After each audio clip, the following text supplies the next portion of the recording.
Hey teachers, I'm going to show you how to grab student grades from a school's PLP assignment using GradeTransferer. Let's get started. In your school's PLP gradebook, select an assignment by clicking on the blue hyperlinked title.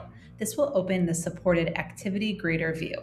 On this page, GradeTransferer is going to grab the student names and grades from the score column. It's super easy. Just open GradeTransferer and click the big green Grab Data button.